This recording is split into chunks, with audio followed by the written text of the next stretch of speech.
umoja wetu. Mu mwaka gwa 2021 ng'eggwanga lyetegekera okulonda akaluuko bwa pulezidenti, intaneti yaggyibwako mu ggwanga lyonna nga kino kyazingamya eby'empuliziganya mu ggwanga. Kuno baagattako okuggalawo omukutu gwa Facebook nga n'okutuusa kati teguggulwangawo wadde nga bannayuganda bagukozesa mu bukyamu nga kw'otadde n'abakungu ba gavumenti. Era bwe tukebedde ku kibanja kya Facebook okuyisibwa obubaka bw'omukulembeze w'eggwanga tusanzeeko obubaka bwa kampeyini ze bwe yabadde mu disitulikiti y'e Sheema ku lw'okubiri lwa ssabbiiti eno. Kati wakati ng'eggwanga lyetegekera okuddamu okulonda omwaka ogujja, akakiiko k'ebyokulonda kategeezezza nga bwe kasinkana bannannyini b'emikutu gye mugattabantu okuli ogwa X oba Twitter, Facebook, YouTube, WhatsApp n'emirala. Mu nsinkano eno baateeka bannannyini mikutu gino ku nninga okunnyonnyola lwaki abantu bakozesa bubi emikutu gyabwe ne basigala kyesirikidde. Ennaku zino okuyita ku internet osobola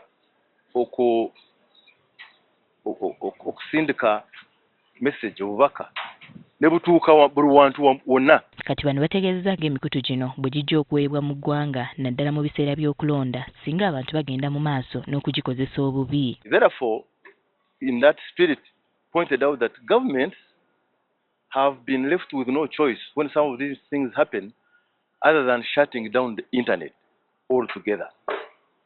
In the case of Uganda, I think even Facebook was pulled down. Okusinziira kwateekateekera akakiiko k'ebyokulonda Richard Kamugisha, emikutu gino gisobola okukozesebwa abantu abalina ebigendererwa ebibi ate bwe batuukirira bannannyini mikutu gino okuzuula ababikola batwala obudde bungi okubaddamu. Obwakabi, obulina fitina, obulinamu ebintu bingi nabo ne babusindika ne butuuka ku bantu bangi. Kati ne tubagamba bateekako ekintu kye batasobola kuregulatinga bulungi.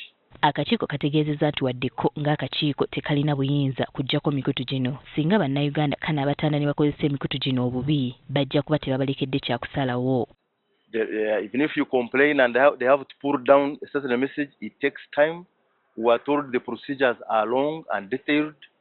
They don't want to annoy people who use internet to communicate. But in the process, some communication that is made has injured individuals and has also caused the chaos across some countries in the world. We therefore, in that spirit, pointed out that governments have been left with no choice when some of these things happen other than shutting down the internet. Okwogera bino babadde balaga abakungu ba gavumenti obuuma obugenda okukozesebwa mu kulonda. Kati ng'eggwanga lyetegekera okulonda, akakiiko k'ebyokulonda kagamba nti kaakutegeka emisomo okwetooloola eggwanga lyonna okusomesa abantu ku nkola y'obuuma buno. Winnie Tesana Kayinja, agafeeyo ku Spark TV.